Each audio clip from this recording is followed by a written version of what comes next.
Colin Dixon. I'm the chair of the Technical Steering Committee, and I also work for Brocade. Phil, if you just want to take a second to introduce yourself so people can latch on to voices, that would be great. Sure. I'm Phil Robb. I'm the Technical Director of Operations for Open Daylight, which in general means that I just help the community move along and keep putting out great code. So look forward to walking through Beryllium with you today. Yeah, and both Phil and I have lots of responsibility and no authority over this stuff. So in general, if something looks good here, it's probably somebody else's work, and if it looks bad, it's it's probably our fault. So keep that in mind. Well put. So so why don't I get to start off? So the most recent release of Open Daylight is Beryllium. We're going along the periodic table, so the next one will be boron, and then nitrogen after that. So if you don't know your periodic table, you can learn it slowly by following Open Daylight releases. And so we're just going to talk a little bit about not just what's new in Beryllium, but also sort of how Open Daylight has moved in the last about 6 months, or about 6-month cadence for releases of Open Daylight. So, and if you have any questions, we'll be trying to answer them either in line or at the end, and please do put them out there. So I just want to start off by setting the stage with sort of where Open Daylight fits in the broader open source SDN ecosystem. And so this is a list of the total contributors in terms of people and the total code commits according to openhub.net as of February 2016, which was when Beryllium was released. Beryllium was formally released on February 22nd. So this is, it's the most up-to-date data that we have. And you can see that if you look at the number of people working on open source SDN and the amount of code in the terms of commits being pushed, that Open Daylight amounts to something like half of the whole open source SDN ecosystem, and this has been pretty consistent over time for the last while. Obviously, you'll recognize some other major projects, including Open vSwitch, we work with very closely, as well as Contrail and ONS. And so there are a lot of people working on open source SDN. There's a lot of code being written, and about half of it is being written for Open Daylight. So it's a really exciting time to be involved in open source SDN. And if you want to get involved, Open Daylight's a really good place to come get involved and get started. So that's just the broader open source SDN ecosystem.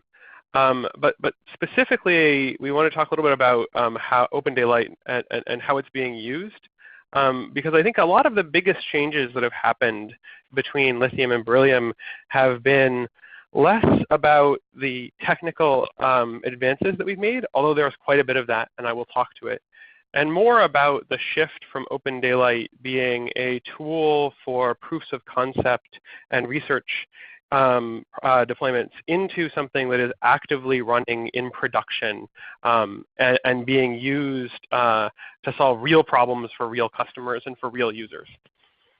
And so the way it's being used and how it's being used has driven a huge amount of what we developed in Beryllium, and also has a huge amount of what's changed about Open Daylight in the last 6 months. And so we do a survey that corresponds with each release. And it's sort of an OpenStack does a similar thing, where we basically ask, who is using it for what and why. And so on the right, you can see sort of some overall results of the survey, and I'll just highlight a few of them. One of them is basically lots of people think that Open Daylight is for just one thing, like just for the data center, or just for enterprises, or just for research and education. And in practice, we're seeing really broad adoption for use cases. Here we called out, new service creation, which is usually something that is deployed by service providers, NFV and cloud, which is, usually if it's in the data center, traffic engineering, which could fit in any of those places, and sort of network monitoring analytics, which again sort of could fit in any of those places. But we see really broad use of Open Daylight for a huge variety of different tasks.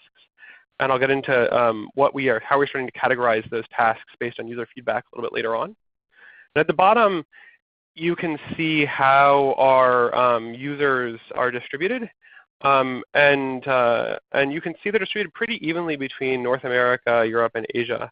And in particular, I'm really excited to see the progress which is happening in Asia. Specifically, Japan and China are both showing a huge amount of interest in open daylight.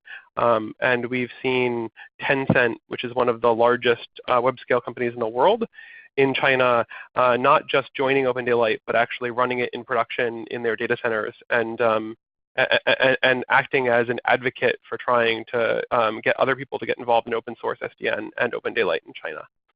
And so we're spread pretty globally, at least where there are significant technical populations, and we're spread across all sorts of different use cases. Yeah, and I'll just add that that it's really helpful to us to actually see that building a platform that can manage a large variety of different use cases with an architecture that allows for different southbound plugins.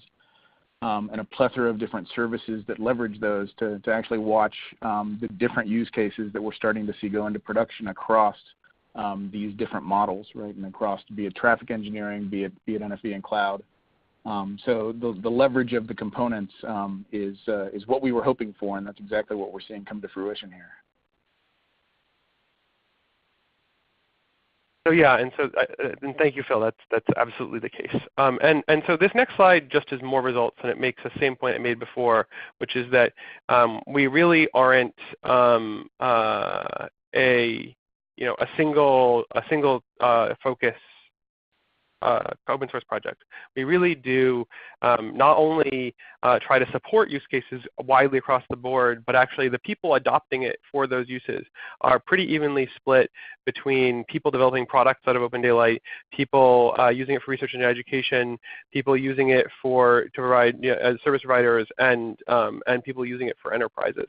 And so this just speaks exactly to what it is that we've been saying, which is that we designed a platform to be usable for as broad a set of environment in SDN as possible, and we appear to be delivering on that based on what we're seeing our users tell us. And the key business drivers that people go to adopt it really are what you would expect, which is that people want to adopt open source solutions because that allows them to innovate and compete. And on the right, you can see by writing their own network applications, and also to tie into the ecosystem in the middle. And I believe that really it's the ecosystem and the community around open daylight that are probably our biggest advantages. And that was really highlighted before when I showed, we really do make up about half of the open source SDN ecosystem. And so being able to tap into that power is really truly liberating and compelling. And if you haven't tried it yet, I encourage you to do so.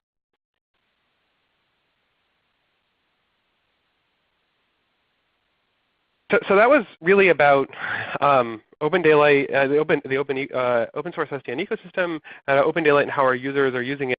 And you really came here to talk about about the Beryllium release. So it would be I'd be remiss if I didn't get there.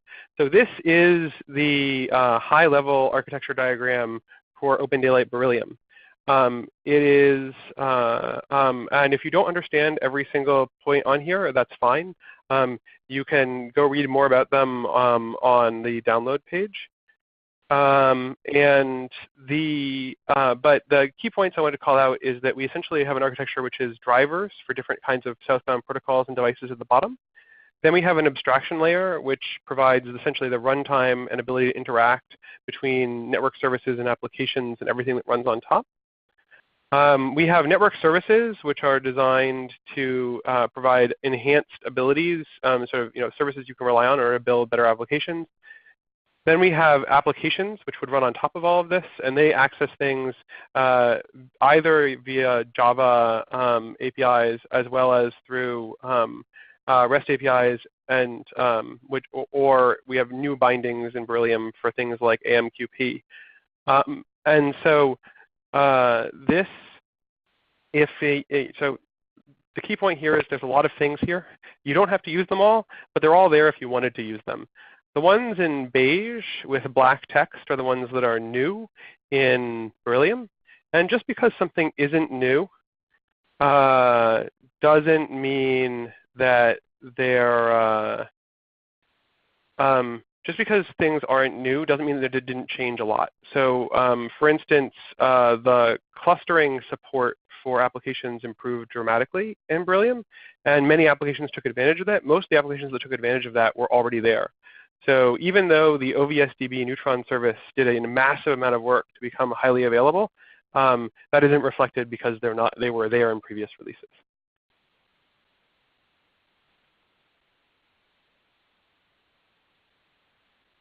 So next I'm going to talk about sort of the major focuses of what I think we enhanced in the Beryllium cycle.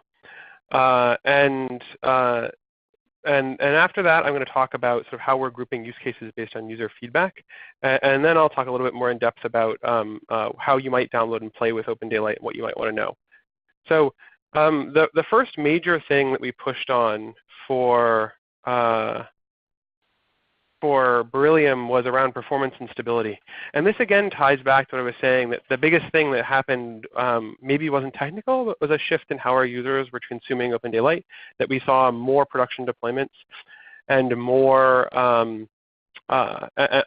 more interest in actually making this something that solve real problems in reality.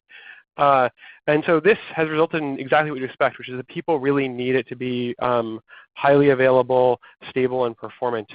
And we've done a huge amount of stuff in this space, both in terms of the core of Open Daylight in the form of enhanced clustering, which I mentioned earlier, but also improving the performance of applications that run on top, including enhanced scalability of many of our plugins. For instance, our support for OpenFlow and NetConf is noticeably enhanced. Enhancements that allow us to do scale out in performance and clustering. So our NetConf implementation will actually just linearly scale out with the number of nodes that you add to a cluster.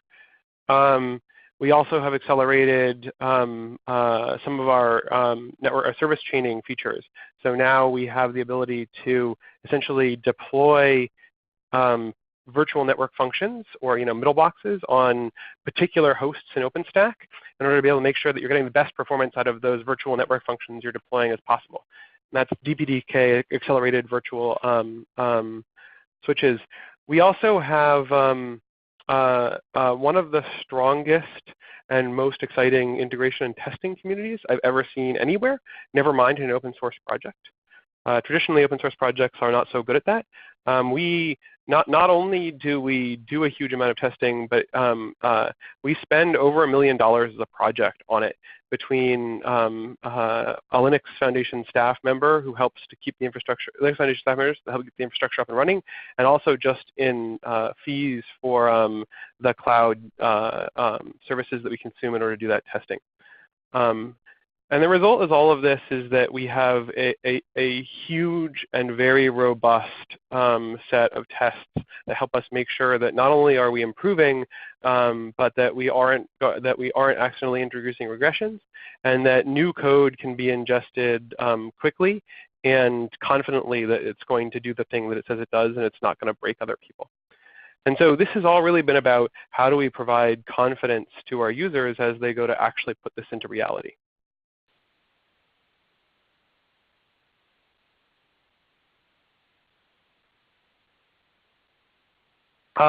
So the next major, so there's a question in the chat about do we have any numbers in terms of the performance improvements. At the time of the Lithium release, the scalability of our OpenFlow plugin was on the order of was working in our rack space VM at the order of about 250 to 300 switches before it stopped working. And now it works much higher than that if you're running on bare metal with a well-tuned server. We've heard reports at that time it was about 1,500 with some work that was done by Steve Noble experimenting with that. And these days, we actually have a test that tests up to 500 switches in the rack space VMs that we test with, and that one passes 100% of the time. So we've at least gotten something like a 2x improvement in the scalability of our OpenFlow support. And it's probably a little bit more than that because the test doesn't test beyond 500. And so my expectation is it's pretty much across the board performance improvement in the realm of like 2 to 3x in terms of scalability and performance. And there's lots more numbers at the Open Daylight wiki where we've been publishing. We've been trying to aggregate all of our performance and testing into one place. So I would expect that we will have a more user-friendly set of performance and scalability numbers available in the near future. Yeah, we've also got several outside groups that are working on performance numbers that I think will be coming to light relatively soon. As well as we hear word that there will be an actual high performance team that will be starting up as a proper project inside of Open Daylight as well in the not too distant future.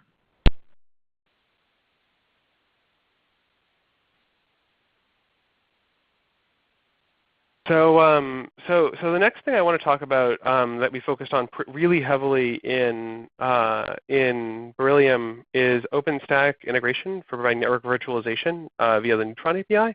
And since the very first release of Open Daylight, we have we had support for OpenStack Neutron. And it continues to be a really important use case for us, although by far from being the only one. And in Beryllium, I think we've closed the gap between Open Daylight and pretty much the remainder of the Neutron providers that are out there. So we provide support for not only just the normal ML2 plugin, so standard network subnets, NICs, and virtual NICs and the like, but also support for fully highly available Neutron, as well as adding support for hardware VTEPs, security groups, load balance as a service, VPN as a service, and the like. And so at this point, I think Open Daylight is as capable a Neutron provider as any other out there. And beyond that, it's increasingly becoming sort of the go-to point for interactions between OpenStack, Neutron, and service chaining. In particular, the service function chaining project, or SFC, inside of Open Daylight interacts with the Tacker project in OpenStack in order to be able to start doing network function virtualization. And so we haven't seen any as much deployment of network function virtualization with Open Daylight as we've seen with other things, but it seems to be becoming the platform of choice for proofs of concept. And I suspect the deployment gap is temporary and an artifact of how relatively recent network virtualization is rather than anything else. So the higher bit is, I think we actually are now as good a Neutron provider as anything else out there.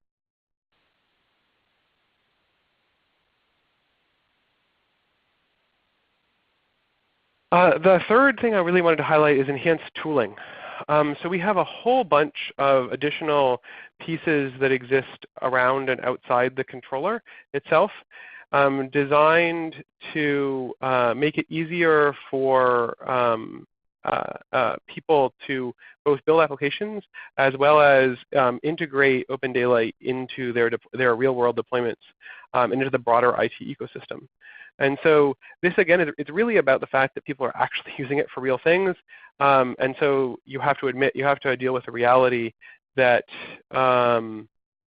that you are not the only thing, that you have to interact with other systems, and you have to also provide tools that make it easy for people to consume and use it.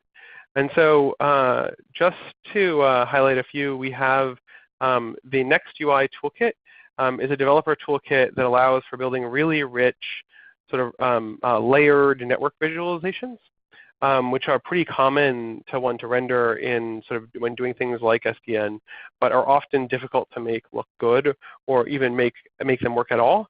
And so that's, I think is going to enable a really cool new set of applications for Open Daylight that provide rich feedback to users. The Net IDE project is new and delivers an ability to run applications written for different SDN controllers on top of Open Daylight, assuming that they're written using OpenFlow. And so this enables Floodlight, Paretic, and Ryu applications to run on top of Open Daylight natively. And so if you have an application that's been written for one of those controllers, it means that you could migrate to Open Daylight and get the advantages of Open Daylight without having to worry about leaving your applications behind. And lastly, and there's a question in the chat about this, which is for support for analytics. The TSDR, or Time Series Data Repository project, and the Sentinel project are about extracting data from Open Daylight and sending it to external data stores specifically for doing analytics and essentially and big data analytics and dealing with streaming data.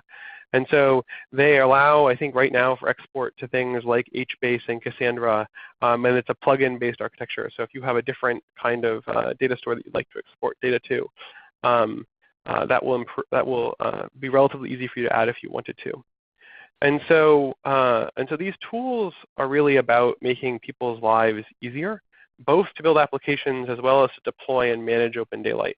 And it's worth pointing out that there's another tool that is not on here because it wasn't officially part of the Beryllium release, but is still part of Open Daylight, is the Yang IDE project. And the Yang IDE project was actually brought in by AT&T, who is using Open Daylight in production, to aid in the creation of Yang models, which form essentially the centerpiece of Open Daylight. So it allows for the creation of Yang models using a nice graphical user interface, and it provides suggestions.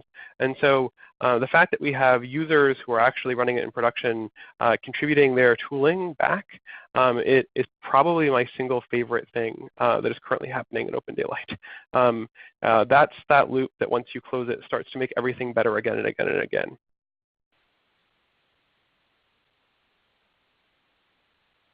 And so this is just a quick diagram of how NetIDE actually works. I just like this example because it's kind of a cool project. It came from a bunch of different companies, including Telefonica and a couple others. It's just a pretty cool idea they had, which is that you could use OpenFlow as the interoperability layer between different SDN controllers. And the result is that you could allow portability between OpenFlow applications. If you get a chance, I really suggest go checking it out. It's a pretty cool stuff. And the fact that it allows people to bring their applications with them to Open Daylight makes me incredibly happy.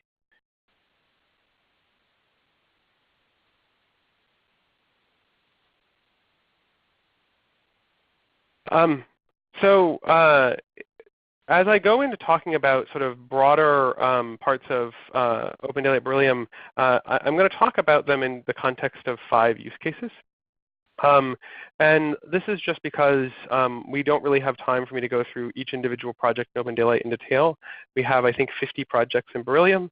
And so I covered some of the highlights of what's changed, but I also want to cover some highlights of sort of what it's being used for in reality and how it's providing those features. And so as part of our user survey, we really found that there are 5 main use cases that people are using Open Daylight for. The first one is automated service delivery.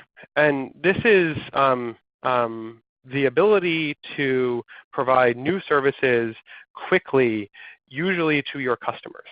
And the canonical example of this would be something like AT&T using Open Daylight to deliver bandwidth on demand services, which they currently do. So it's a way for them to offer a new service, which is bandwidth on demand, and offer a self-service portal where users can go click and actually order additional bandwidth as they need it. And so it's not, that's one example, but people are using this, especially in the service provider space, to be able to provide new services, totally new services quickly, as well as to provide instances of those services quickly to users from user service portals. We see a lot of people using it for this purpose, service providers being the most common. The second one is network resource optimization. And this is essentially if a user typically builds this in-house for themselves, but if they have a networking problem which is causing them problems or costing them more than they would like, and they want the ability to go in there and more carefully optimize or more efficiently use their network resources, they can use Open Daylight as a platform to do this. And so Tencent, who I mentioned earlier, is doing exactly this with Open Daylight to help manage the traffic between their data centers, so their inter-data center traffic. And this typically involves a pretty deep level of engagement with Open Daylight, and as well as understanding of your own problem domain and writing applications essentially that target your particular needs. There are also people that are trying to do this in a general way. Brocade has a product called the Brocade Flow Optimizer, which does similar things, although without the domain expertise of the particular network. It tends to do them in ways that are, the ways you might expect, which is to say rate limit big flows, or remark certain kinds of traffic, like say BitTorrent as lower, as opposed to solving the very specific problem of 10 cents WAN utilization. The third use case that we see people adopting is visibility and control. And this is really sort of the starter use case for people that want to get involved in SDN but aren't interested in re-architecting their network or changing everything. And so Open Daylight is essentially a very advanced NMS, a network management system, in that it speaks a huge number of southbound protocols and is able to gather a huge amount of information about your network, and also able to let you actually go out and make changes to that network based on that data. And so there are many people using Open Daylight because simply it's the best way to, in a single software package, understand what's going on in their network and change what's happening in their network in a way that is extensible and also programmable.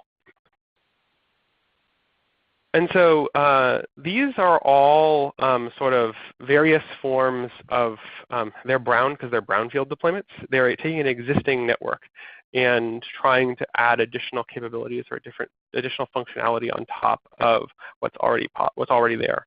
The last two are greenfield deployments. The first one of which is cloud and NFV. And one of the interesting things that we found as we were hearing from our users was that cloud and NFV are actually pretty much the same use case. And to be a little bit more precise, that NFV is a strict superset of cloud. That everything that people trying to use Open Daylight as a cloud networking provider need, people doing network function virtualization also need.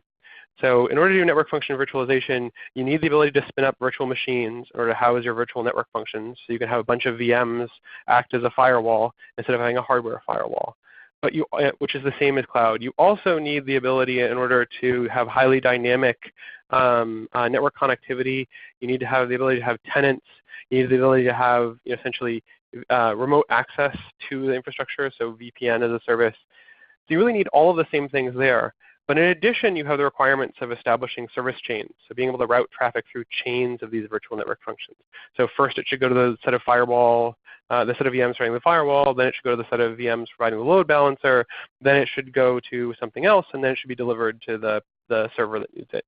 And so that service chaining is sort of just an additional requirement beyond what cloud does. So we really find that's the same use case, just the NFV one is even harder. I think Open Daylight is present in a pretty large number of where people are trying to deploy NFV. Again, mostly at the proof of concept level at this point, but I'm expecting that to shift a lot during the next 6 months. And the last use case that we see is, and we see quite a bit of, is research, education, and government. And this is sort of greenfield deployments of specialized networks. So this is something like Internet 2, which is the network. There's a large university network connecting different universities. The city of Bristol using Open Daylight to control their municipal network that includes connecting sort of Internet of Things style things, and other similar cases where there's a new network being built for specific use cases. And usually this is happening in the research, education, and government space. But it's less about who's doing it and more about, having a new network designed for specific use cases. And so the next slides talk about these with examples. So when it comes to automated service delivery, We talked about AT&T On Demand. The Cero Solutions is, I'm pretty sure, is the satellite. Is that right, Phil?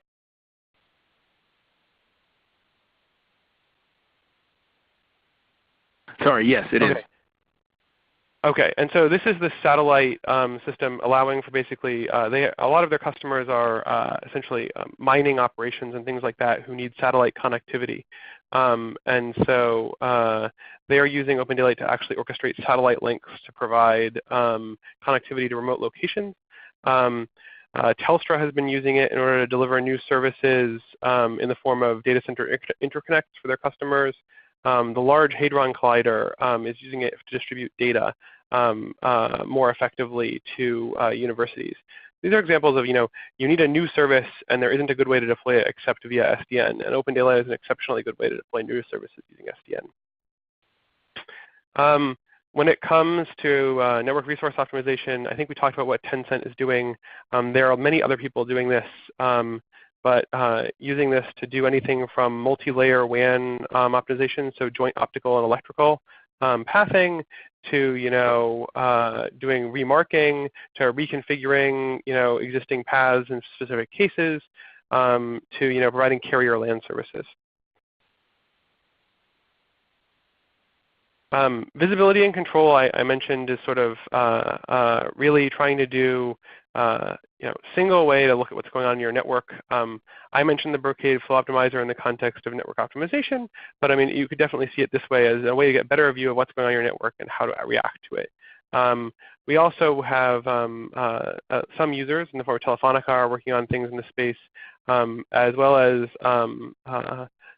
some service providers, I guess, really consultancy providers providing similar tools. So this is sort of Open Daylight being used as an NMS.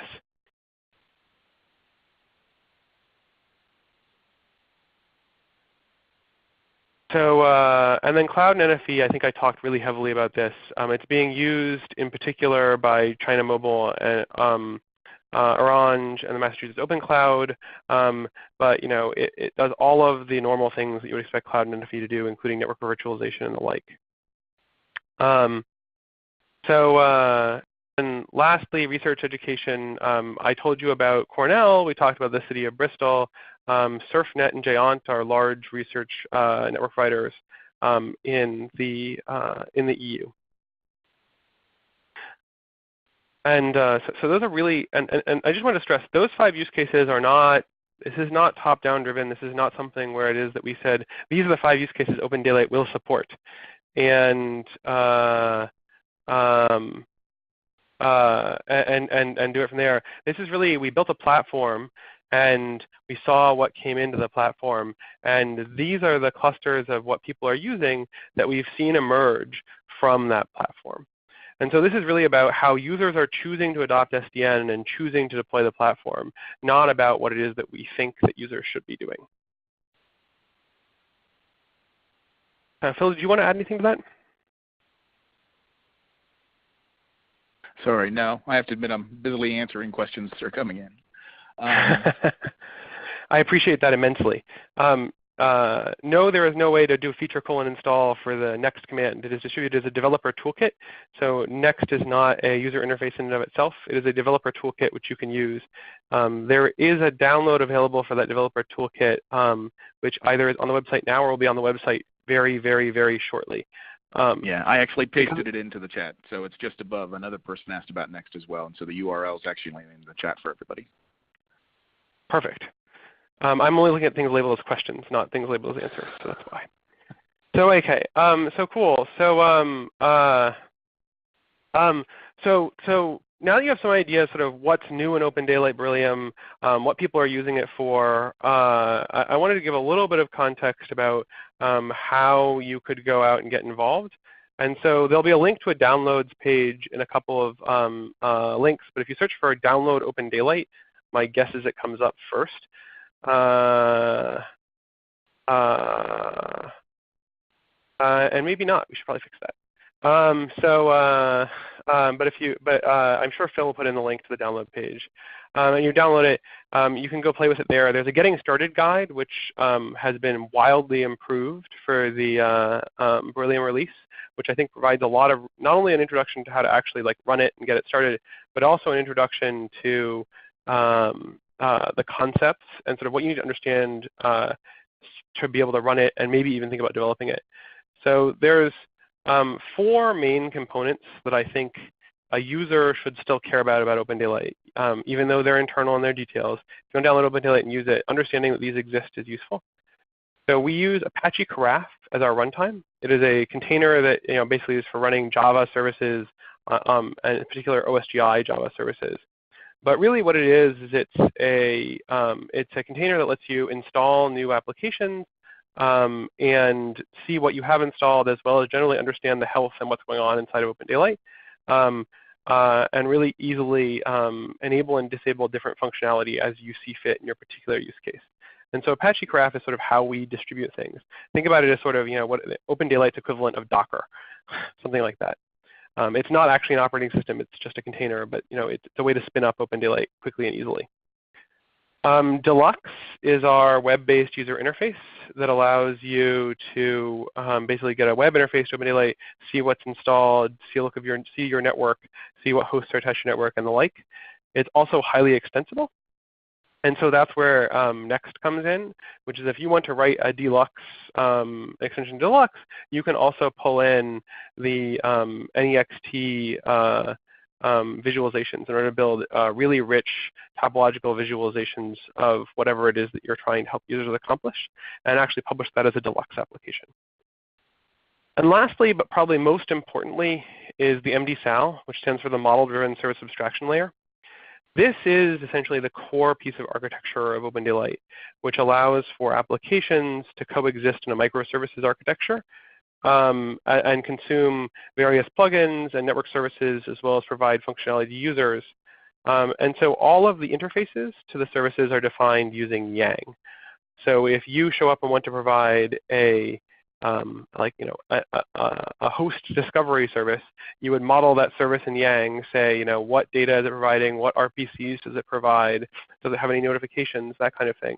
And then you would actually publish that service to the MDSAL using that Yang description and implement the service itself, usually in Java, but you can write it in any language you want as long as it can eventually attach into Java via some other mechanism. So these are the core concepts. If you want to go down and play with Open Daylight, I think it's useful to understand. Again, the Getting Started guide provides a deeper look into these as well as other things.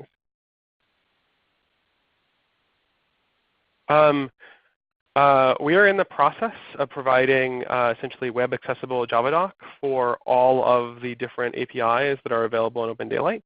The core APIs for all of Open Daylight are already up. So the ODL parent Yang tools and MDSAL are 3 projects inside of Open Daylight that essentially together provide the absolute core parts of what it takes to build an Open Daylight application. And so they also include all of the core APIs that the rest of Open Daylight is built with. And we'll get more of the higher level APIs, including ones to access the ability to track hosts and things like that, up over the next couple of weeks and months. They are all available if you build the projects, just getting them up and online and posted. We want to do it in an automated way, so that way it was continuously deployed. So those are the most recent Beryllium documentation for each of those. So if we make a change, you will be notified about it immediately. And so we're continuing to improve upon that. There was a question in the chat, which I'll just take a chance to go after, which is, are there any ODL applications that we downloaded and used in ODL training courses?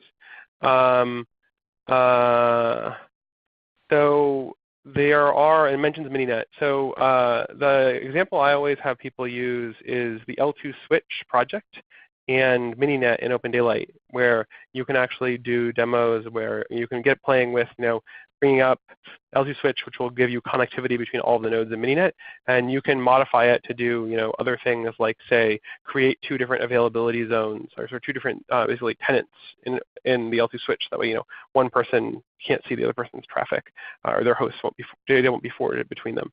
So that's typically what I do, when I'm doing a training course. There's also been a series of SDN bootcamp events in a variety of locations on top of Open Daylight. So if you search for Open Daylight Bootcamp, you'll probably find it. If not, I'm sure Phil will be happy to provide some information there. And there are a variety of companies that provide training. I know Inacybe is a member company, which tends to provide a lot of training around Open Daylight and how to build applications. I think Brocade also offers training, but it tends to be on a with already engaged customers.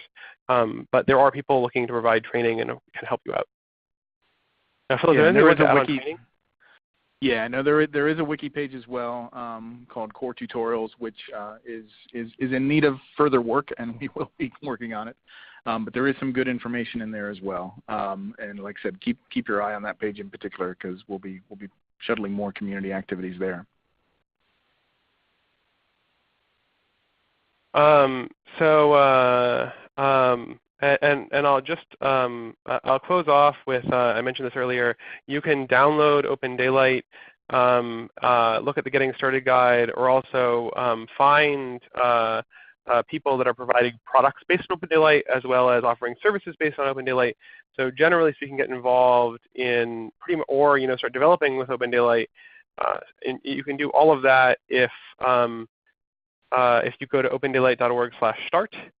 If you go to opendaylight.org, and that will take you to where you can download Open Daylight or find anything you need. If you go to opendaylight.org/downloads, that will take you to the download page, which includes the Getting Started guide as well as actual links to download the code. And if you want to get started as a developer, we are on IRC, and we have mailing lists, and I will put those information into answers for people that are interested in being involved in the development. We usually have sort of 2 major meetings a week. We have a technical workstream meeting on Mondays, which handles sort of interesting technical problems across the project. And then we have the technical steering committee call, which tends to be more about major events going on in the project and sort of release planning and that kind of thing, which is on Thursdays. And you can find out all of our meetings if you go to wiki.opendaylight.org and then search for meetings. There's a meetings page which lists all of our meetings, and you can get involved.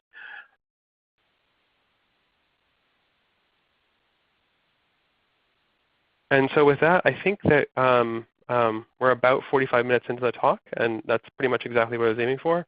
And I think we'll start taking questions. I know, Phil, you've been paying more attention. Is there a question you want to answer out loud quickly?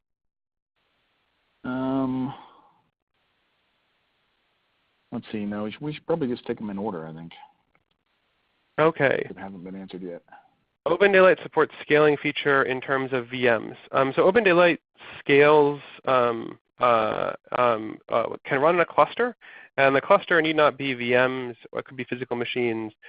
We test very aggressively with a 3-node cluster, where we use a strongly available data store, strongly consistent data store. So any one of those 3 nodes can fail, and the other 2 will continue to work. And that, because you have a majority left, it ensures that you don't have any cases where they might disagree about what decision was made. And it works on both VMs and in terms of and on physical machines. Probably easiest to deploy in terms of VMs, just because VMs are always easier, but there's no requirement to that. The cluster transactional sync performance.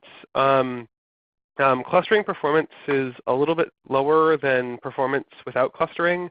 I don't have specific numbers, but I suspect those numbers will be published very soon. I mean, we have the numbers, I just don't know them off the top of my head.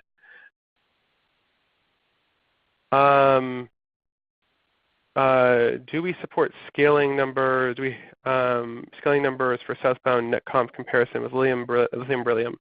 We do have them. I don't have them off the top of my head, unless Phil, do you? No, I don't. So I believe that I saw this morning the first attempt at pulling together all of our scaling and performance numbers into a single wiki page. If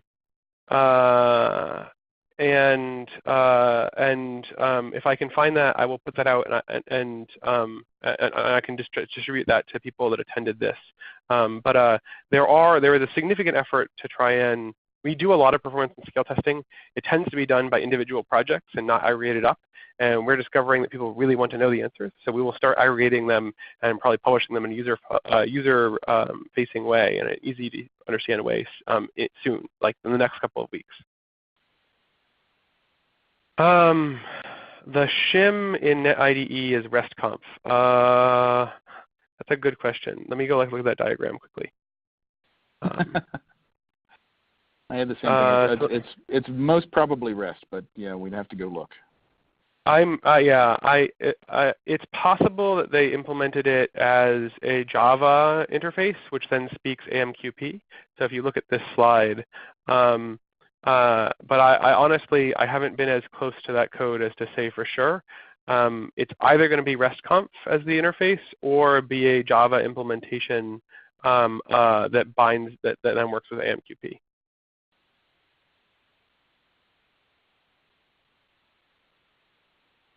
Okay. Yeah, and I'm posting the performance wiki now.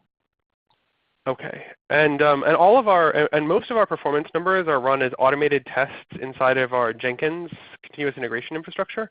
So if you want to know, you can go look at like, what did the last patch perform? So we're very public about our performance numbers, as we are with everything else. We don't. But there is nothing private in Open Daylight. No, but that said as well, we use these mostly for regression, right? We're watching to make sure nothing gets slower, by any kind of significant order as things get added, as opposed to a significant performance test bake-off effort with lots of tuning and hardware and so forth. So that's a really good point. Our performance numbers, the ones at least that come from our continuous integration infrastructure, tend to take the form of tests that we run over and over again to make sure that no patch introduces a performance regression. And so it is not trying to get the best possible performance in the best possible way by getting the hardware right, tuning the JVM right, and and stripping all the applications out. If you want to do a much more aggressive let's get the best numbers we possibly can, performance numbers out. That's something we're working on, but it's not what you'll find there, mostly because that's not the most useful thing to our developers. Okay, how does the ODL platform discover NFVs? And I assume it's VNFs for virtual network functions. So that depends on how you're doing it. There is in some cases, it can actually deploy them, and so just know where they are. In other instances, it's just told where they are. It's sort of specific to the way it's being implemented in that network. So pretty much any way you want, but it's easy to add more if you want to do different things. Is network discovery and inventory working in Beryllium? It was not supported in Lithium. So I'm going to assume that this means the ability to go out and discover all the devices in your network. And I think it was working in Lithium and is working in Beryllium, but I'll give the caveat that it's sort of it's a plugin or southbound protocol specific task. So if the plugin that we have, say for SNMP, doesn't support going out and proactively discovering devices, you won't be able to proactively discover devices. So for example, I know for a fact that the OpenFlow plugin does automatically discover devices because they're configured to kind of the controller. I know that the netconf plugin does not, because there is I don't think there's an industry standard for basically going out and discovering all the netconf devices in your network. And my guess is that most people wouldn't want us to actively go out and try and steal control of everything. Yeah, and I would also say that SNMP does do discovery, but again, the MIB set that it's looking at is not fully populated either. So yes, it does do it. It depends on what plugin, exactly how and when and under what circumstances. It depends on the plugin. And I'm happy to have a discussion about specific things if people are curious. Is there any feature install for Next? We've answered that. Are there any ODL apps that can be available for training? We talked about training. How feasible is it in terms of maturity to use a controller like POX through NetIDE and start writing a controller applications and using the existing Yang models? So with the caveat that I have not actually downloaded and used NetIDE, my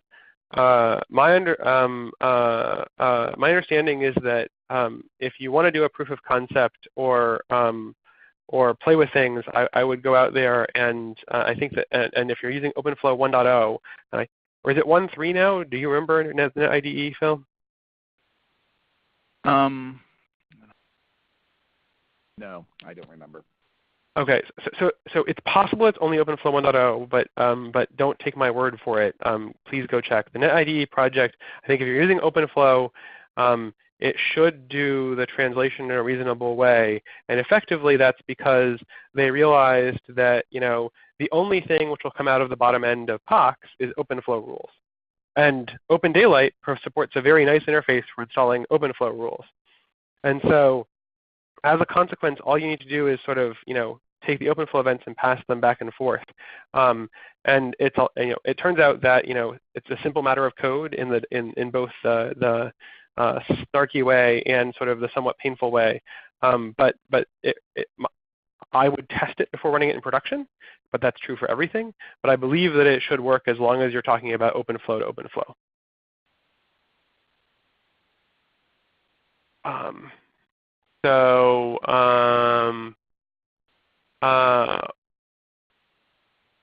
All right, so what OpenDome module would help depict links, connectivity, and the Deluxe topology visualization? Do I need Next for this? So the Deluxe has a default view of the topology based on, I think it's d3.js, but it has a JavaScript topology visualization that is it's not quite as advanced as what Next provides, but it provides it out of the box. You don't need Next just to get that.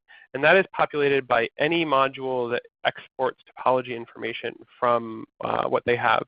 And so that includes like OpenFlow, BGP, and a couple of other applications, a couple of plugins that actually populate the information about the topology of the network up. OVSDB also does. So these things all occur in the topology, and they're all published up into Deluxe. Is there a list of ODL integrators like their OpenStack integrators listed in the OpenStack site, ideally Beryllium release? There is a list of those. If you go to opendaylight.org/start, which is the big thing that is listed, there is find a solution or provider, and that has a list. Most of them are not at Beryllium yet because it's been out for 2 weeks, but they should be coming.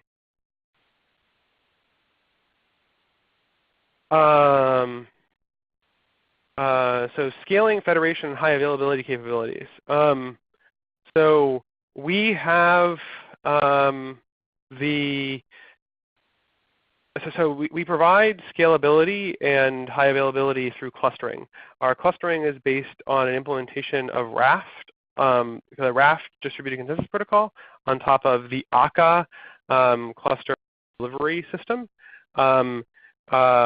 And so and then we have built higher level services on top of that that allow for people to essentially easily implement the ability to have sort of one active node in the cluster and fail over if that node goes down, as well as to implement sort of active-active applications in the cluster. So you can be running on all of them and distribute load across them.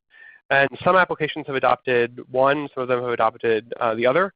So there are some applications which are merely highly available in the sense of the Akka and Raft implementations will detect when a node has failed and ensure that the other node is brought up with the same state. If there are other applications implemented in Open Daylight which actually are fully sort of fully clustered active-active, in which case they will scale out correctly. Are there use cases oriented towards internet exchange points or inter-NSP networks in general? Differentiated traffic class domains. There is a UNI manager application which is looking at creating, I think, carrier Ethernet and differentiated services across IXPs. UNI manager. could ODL be integrated in with Cloudify VNFM? Could, yes. Has it been? I don't think so. It could have been, but I don't know about it. But Open Daylight is probably the most extensible and SDN controller out there. So if it looks anything like what I think it is, it certainly could be, and it sounds like a cool project. We'd love to have you come help do it. Is inter-SDN federation supported through the SDNI projects, and is that different than clustering? Yes, and yes, it is different. So the SDNI project is a project out of ITRI, which I think is a joint academic industry group in Taiwan, is where most of the developers have come from, and it provides essentially dissemination of topology information using BGP between controllers. And so that is one way to do federation between controllers. It is not the only way to do federation between controllers. And that is different from our clustering solutions, which are not really federations so much as they are a tightly coupled cluster of nodes accomplishing the same task. When will rest counts be supported on the southbound? That's a good question. It was originally slated to come out in Beryllium, and I think that it's currently supposed to come in boron. But if you really are curious and interested, the project that we provide RESTConf southbound for is the NetConf project. There is a NetConf mailing list. I would encourage you to go let them know that you would like RESTConf southbound. How is ODL integrated with the Tacker VNFM? So right now, my understanding is that essentially there is a way for us to be able to discover the Tacker VNFs that are published in OpenStack and use them as part of service chains in the service chaining project. Yeah, it's being led by the service function chaining group, and I believe there should be a demo of that actually working at ONS in the solution showcase. I liked about what projects you have for encrypting travel between switching the controller, especially controller traffic. I saw a previous project that was new in Lithium but wasn't able to find it and install it. Okay, so there is, so almost all of our southbound protocols support some form of encrypted transport. So OpenFlow supports TLS, and NetConf supports SSH, and I think OVSDB also supports some form of TLS. By default, because you have to configure them with certificates and things like that, most of them are not turned on by default. But it is something you can do. Controller-to-controller traffic is also is done. I believe it is possible to use TLS with Akka's messages.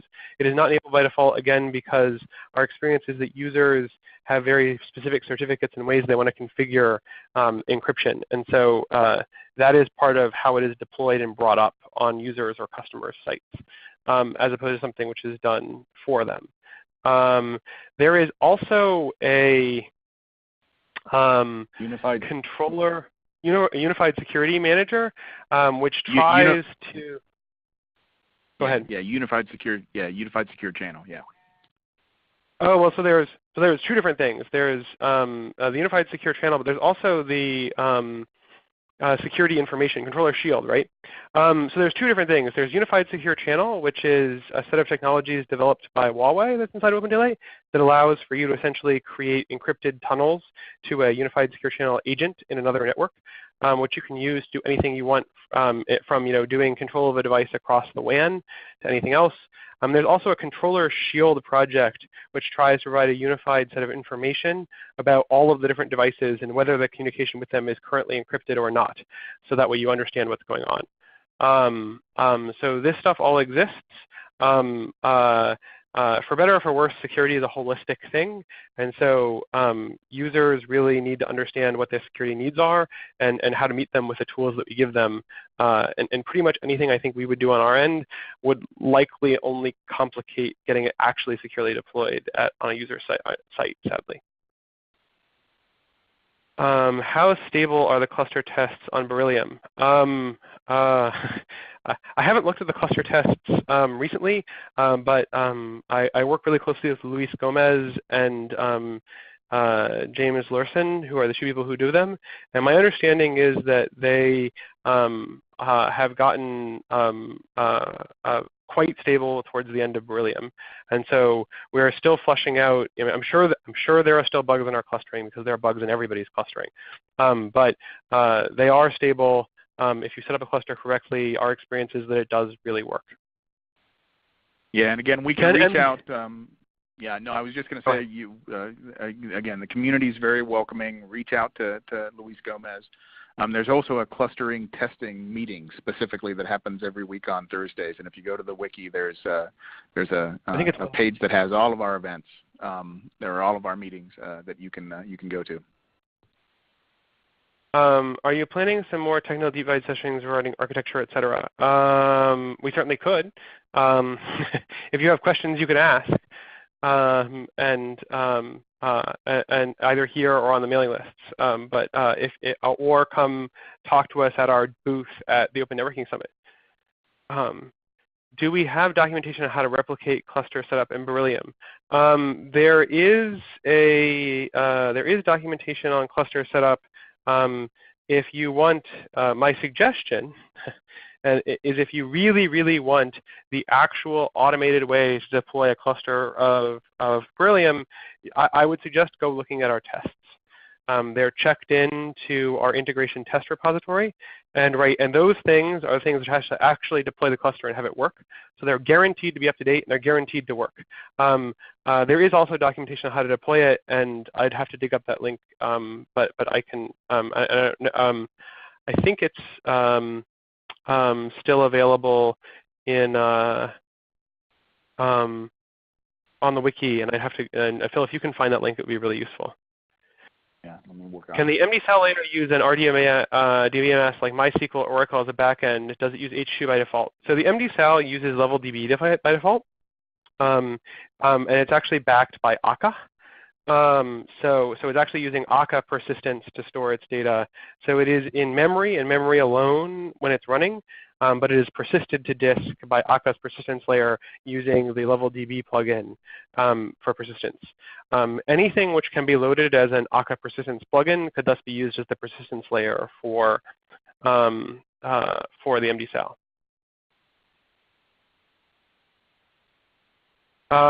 What do I think about firewall integration in Open Daylight? Is there any running firewall integrated with ODL in production? I'm not entirely sure I understand the question. I certainly know of places where people have used firewalls to make sure that the Open Daylight controller is protected from many attackers. I know of situations where Open Daylight has been used to control firewalls, either through netconf or other protocols. We don't have any. I don't think we have any particular support aimed solely at firewalls. No, not that I know of. Is OPNFV built using OpenStack and Open Daylight? Can Open Daylight be used to configure and manage VNF nodes deployed in OPNFV? So I believe, but Phil, you can correct me if I'm wrong, that Open Daylight can't actually manage, or it doesn't by default manage or configure VNF nodes, although it certainly could. It's in OPNFV. In OPNFV, what Open Daylight is used is to actually chain together already deployed and configured NFVs or VNFs. Do you have a different understanding of that, Phil? No, that is my understanding as well. That being said, I know of deployments where it is that Open Daylight is used to manage the VNFs, to actually control them. As an example, the AT&T bandwidth on demand service, the bandwidth on demand is provided by virtual network functions, and they are controlled using netconf by Open Daylight. There seems to be some issue with AAA and Deluxe and OpenFlow plugins in the Beryllium cluster setup. Did anyone test and validate this combination? Yes. Please send mail or file a bug, and we'll fix it if there's something that's wrong. It is the case that I think by default the AAA plugin does not use the clustered data store to store credentials. So the credentials could potentially be different in every single node, but I probably don't think that's the question. Please email the AAA list and ask. How does latency impact clustering, e.g. a cluster with 80 milliseconds latency between controller nodes? I don't recommend that. So in order for each, we replicate each transaction to at least one other node. So in a 3-node cluster, which is the smallest that gives you high availability, we replicate every transaction to at least one other node. And so the result is transactions have to pay the latency cost of the latency between controllers. So there are circumstances in which an 80 millisecond transaction latency would be fine. It just depends on the performance that you want to get out of the controller. In general, we have tested Open Daylight when there is very low latency between the nodes of the cluster. So you could test it. It will certainly work. It just might be slow. Do you have plans to implement release reservation paths or other resources plugins? Yes, there is a resource reservation project inside of Open Daylight. I think that did they make the Beryllium release or not, Phil? No, they did not. Okay, so there are plans to do it. They did not ship it part of Beryllium. If you're interested, I encourage you to reach out to those people. If you search for release reservation Open Daylight project, or just go to the wiki and search for release reservation, you should probably be able to find them. In terms of pathing, there are path computation engines inside Open Daylight, both inside the L2 switch project, as well as inside the PSEP project, which is the path computation element protocol, so there is a way to use it and that's designed to be used with BGP, but you can use it for other things. Yep, the folks who are doing the reservation project, sorry, Colin. The folks that are doing the reservation project are busy also working on other areas of Open Daylight. So I'm sure they'd be very happy to have folks join them if the more in the community would like to see reservation come to life. Has ODL service training been tested with hardware appliances as middle boxes for chaining? I think the answer is no, but there's no reason it couldn't work.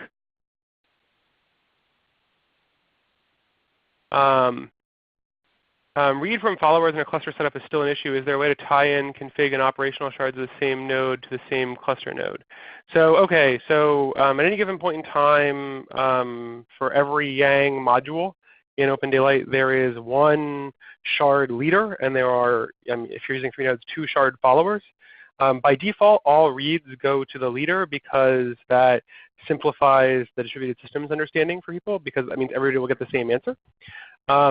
We still do that, relaxing that to read from followers in certain circumstances to allow people to read, faster, older data is something that we are actively working on, and because it's done at the module level, by definition, the same node will be the leader for both the operational and configuration sides of the data store. How can SDN federation be achieved by means other than SDNI? You would have to write it.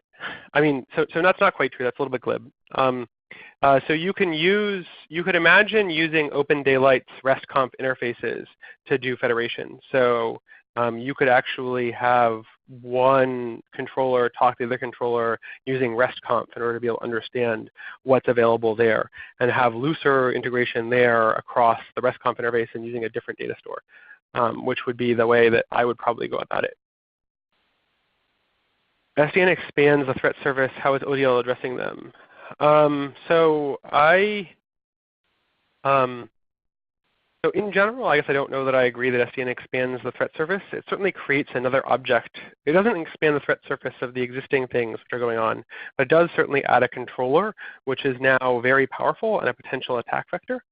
And so in order to address that, we do a couple of things. One of them is our recommended deployment model is that the controller should be deployed in a management network, which is kept more secure than the data network. But beyond that, as we discussed earlier, we support encryption between the controller and all the devices. In most cases, we also support either unidirectional or bidirectional authentication using crypto of that. So it's possible to have your OpenFlow nodes actually authenticate the controller, and the controller authenticate your OpenFlow nodes. And lastly, I think we have sort of one of the most robust security response processes in the open source space. we are very, very attentive to security issues and fix them quickly.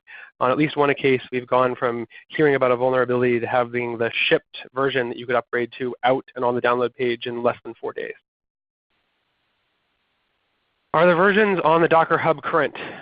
I don't know, but probably not. Do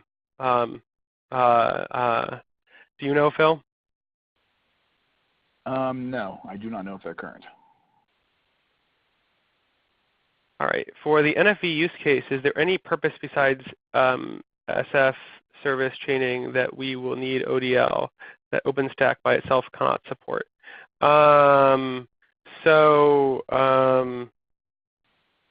In general, my experience, and this is asking about NFV, I'm not sure I quite understand the question. So I don't think that OpenStack by itself does very much in the space of NFV and service chaining.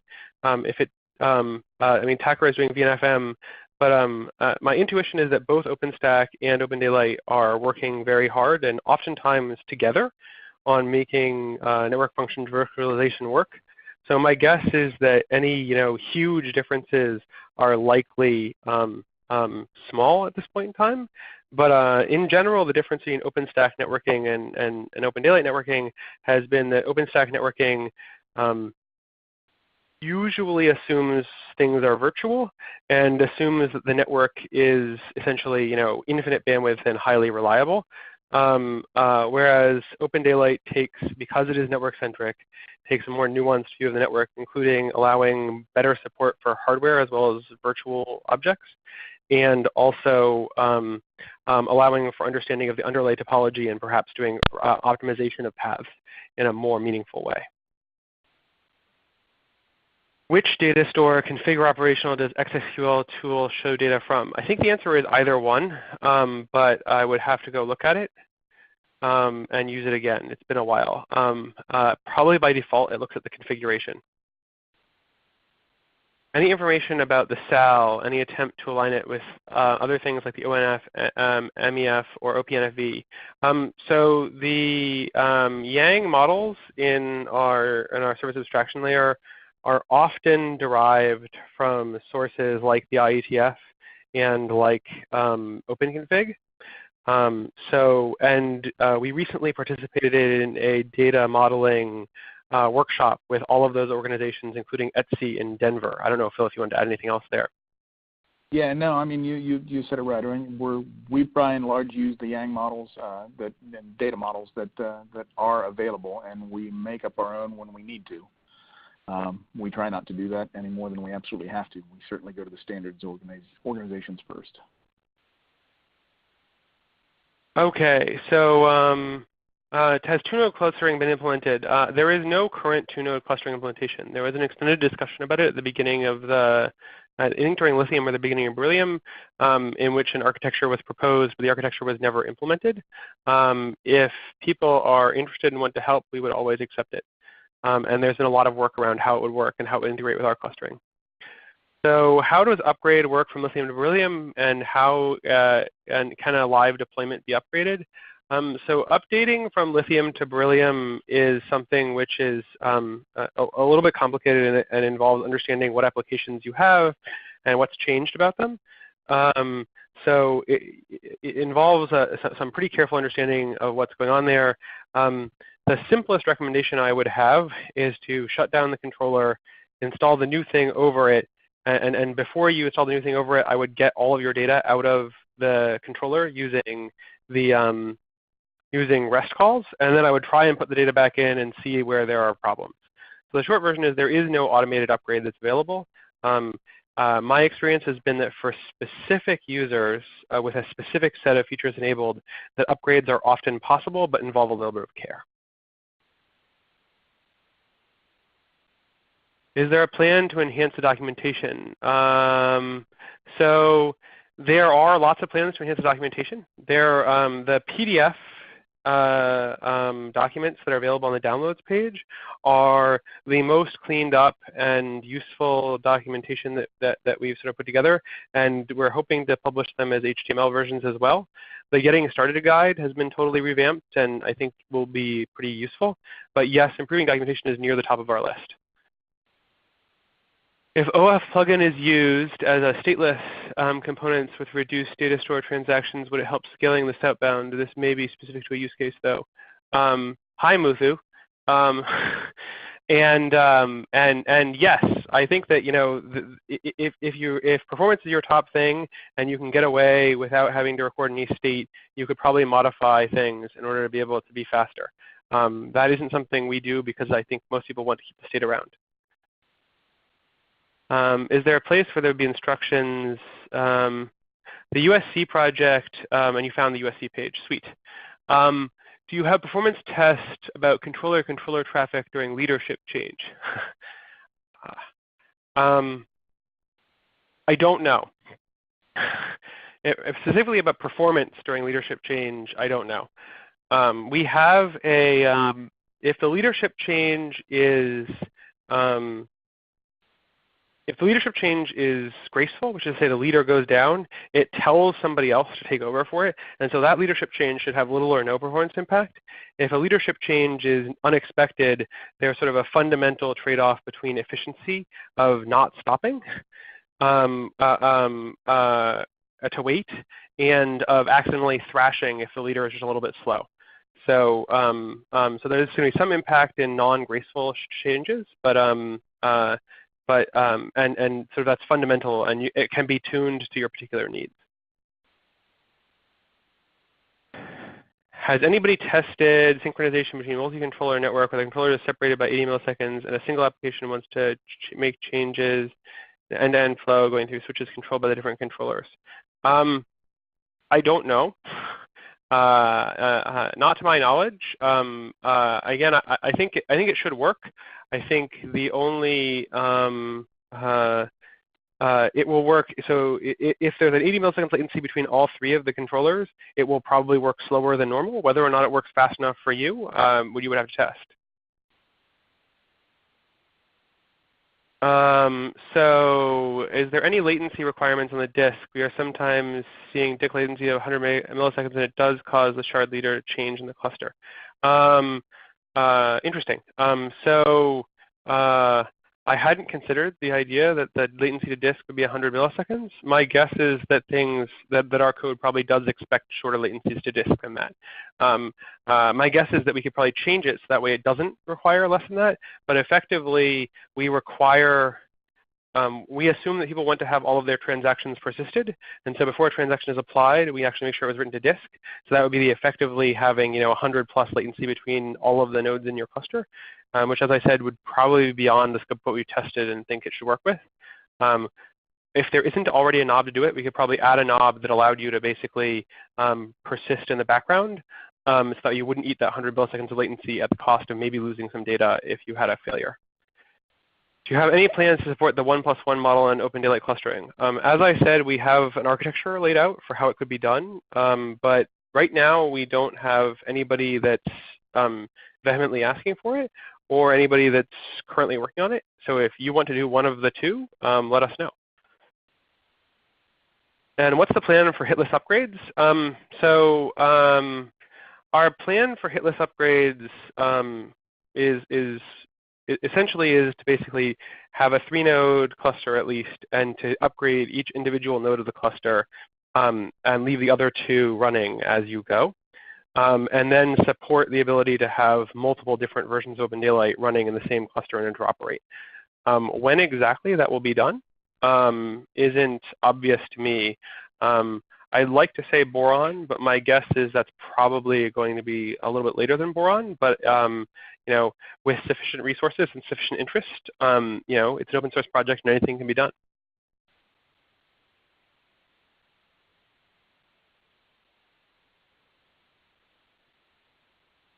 I think that's all of the questions that we have. Anybody else have more questions?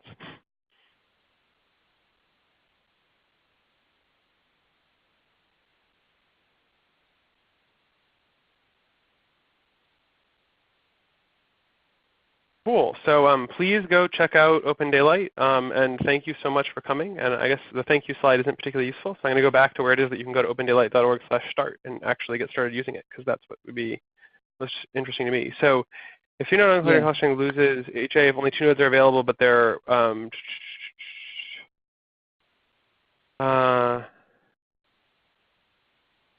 So let me read this carefully. So the 3-node HA clustering loses HA if only 2 nodes are available, but there was a proposal for 2-node that would allow you to keep monitoring and manipulating the network if one of the 2 went down. Yeah. So it is true that so it's true that if we use strongly consistent data store, so that way you make sure we don't lose any data and everybody agrees about what the data is there. And in order to do that, you need to have a majority of the nodes up to continue to work. It's part of the CAP theorem. And so the result is that the 2-node clustering would have a different set of semantics, which is fine. We haven't gotten there. And so if you use 3-node raft, you get the current consistency model. We don't have a 1+1 environment there. And so it doesn't mean that changing a leadership before failure or enforcing a deterministic way of failover. So we do graceful leadership change. That is actually where basically the node says, I'm going to shut down, so please somebody else run to become the leader. And that starts an election, which then happens. And when it happens that way, the election time takes almost no time, and there's almost no hit. If instead you have to wait for the leader to be determined to be dead, that's a configurable amount of time, but I think it's measured in like single-digit seconds, like 3 seconds or something like that. So it is potential that between when the leader fails, and that's configurable, and when the controller returns back to being functioning, that would take a couple of seconds. For more detailed questions about clustering in Open Daylight, there's a clustering call that happens on Tuesday mornings Pacific time, and I would strongly encourage you to attend. Open Daylight, is probably a little bit different from a lot of things that else are here. We are a big, open, and welcome community. So, don't let this be the end of it. If you're at all interested, please come and join us. And whether it's at the ONS or on our IRC channels or at our meetings, please, please, please come. This is Phil, and thanks everybody for for developers, or if you're looking to get involved in the developer community, yes, come to the wiki, come to the IRC channels. Again, we on the wiki we post the meetings that we have. If you're more comfortable joining a meeting as opposed to email or IRC lists. And similarly, if you're a user and you just want to understand what user issues are and what they're looking for, we have an open call from the user advisory group on a monthly basis, and that's also posted on the wiki. So we invite you to come join. Thanks, everybody. Then we have applications, which would run on top of all of this, and they access things either via Java APIs as well as through REST APIs, and or we have new bindings in Beryllium for things like AMQP. And so so the key point here is there's a lot of things here. You don't have to use them all, but they're all there if you wanted to use them. The ones in beige with black text are the ones that are new in Beryllium. And just because something isn't new doesn't mean that they're, just because things aren't new doesn't mean that it didn't change a lot. So for instance, the clustering support for applications improved dramatically in Beryllium, and many applications took advantage of that. Most of the applications that took advantage of that were already there. So even though the OVSDB Neutron service did a massive amount of work to become highly available, that isn't reflected because they were there in previous releases.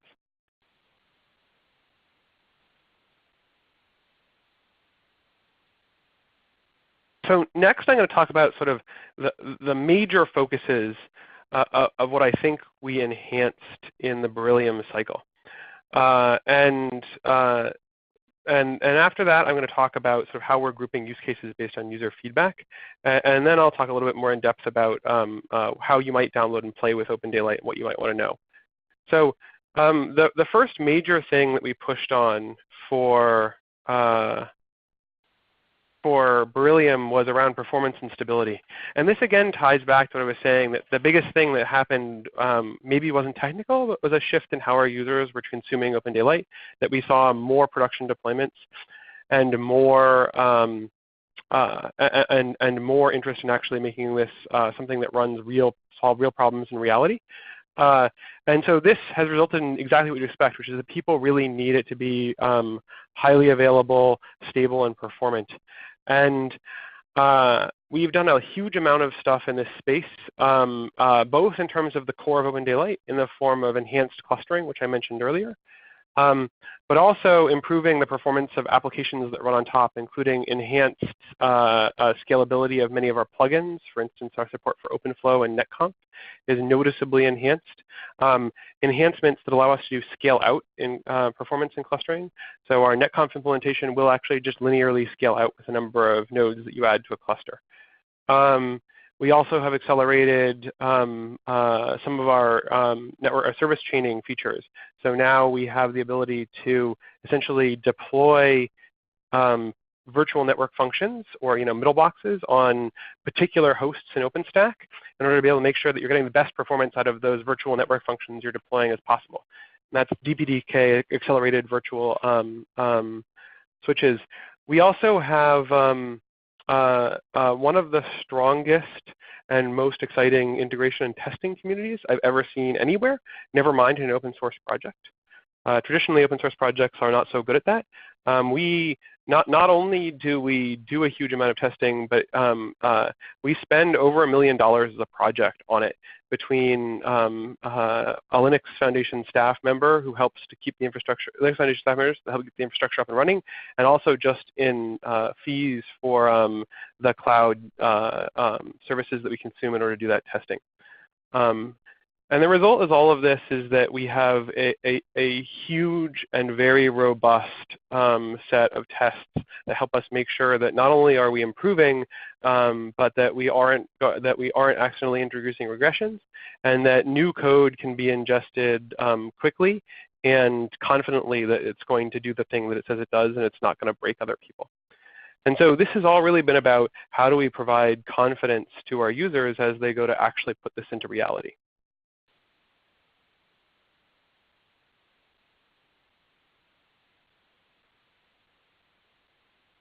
So the next major, so there's a question in the chat about do we have any numbers in terms of the performance improvements. At the time of the Lithium release, the scalability of our OpenFlow plugin was on the order of was working in our Rackspace VM at the order of about 250 to 300 switches before it stopped working. And now it works much higher than that if you're running on bare metal with a well-tuned server. We've heard reports at that time it was about 1,500 with some work that was done by Steve Noble experimenting with that. And these days, we actually have a test that tests up to 500 switches in the Rackspace VMs that we test with, and that one passes 100% of the time. So we've at least gotten something like a 2x improvement in the scalability of our OpenFlow support.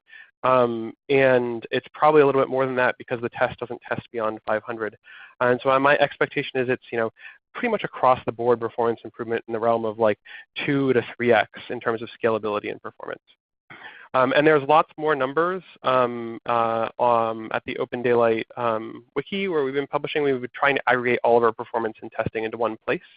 So I would expect that we will have a more user-friendly set of performance and scalability numbers available in the near future.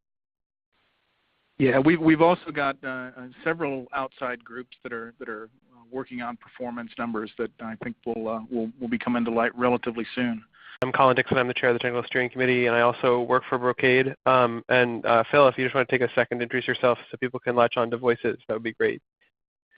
Sure. I'm Phil Robb. I'm the Technical Director of Operations for Open Daylight, which in general means that I just help the community move along and keep putting out great code. So look forward to walking through Beryllium with you today.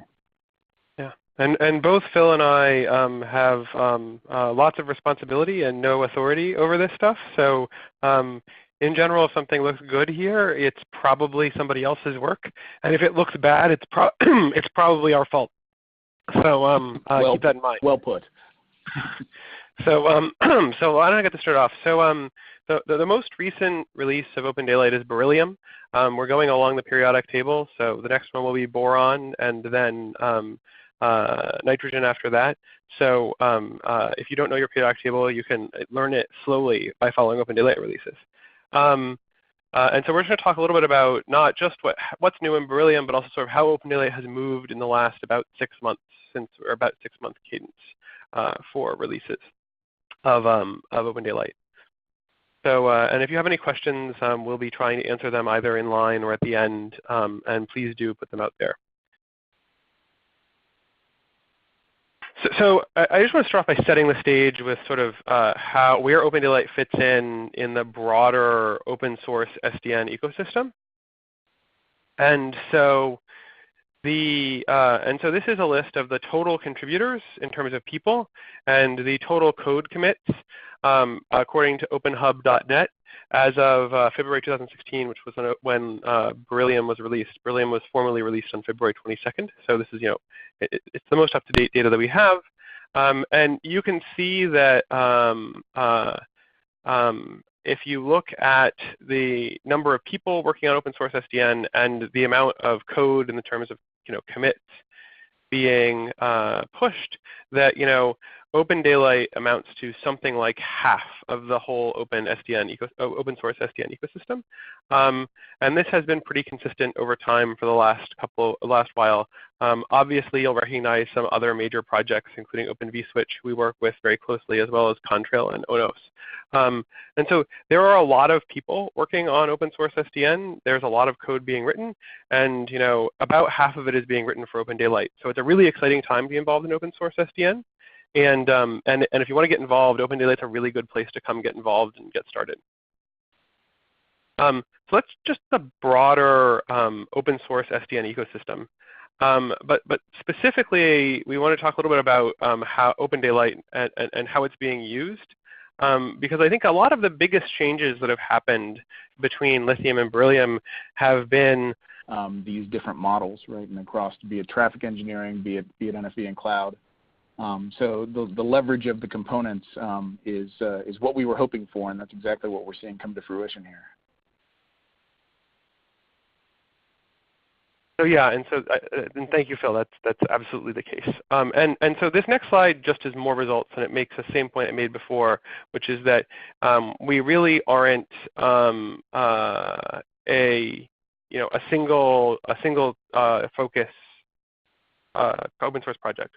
We really do not only try to support use cases widely across the board, but actually the people adopting it for those uses are pretty evenly split between people developing products out of Open Daylight, people using it for research and education, people using it to provide as service providers, and people using it for enterprises. And so this just speaks exactly to what it is that we've been saying, which is that we designed a platform to be usable for as broad a set of environment in SDN as possible, and we appear to be delivering on that based on what we're seeing our users tell us. And the key business drivers that people go to adopt it really are what you would expect, which is that people want to adopt open source solutions because that allows them to innovate and compete. And on the right, you can see by writing their own network applications, and also to tie into the ecosystem in the middle. And I believe that really it's the ecosystem and the community around Open Daylight that are probably our biggest advantages. And that was really highlighted before when I showed, we really do make up about half of the open source SDN ecosystem. And so being able to tap into that power is really truly liberating and compelling. And if you haven't tried it yet, I encourage you to do so.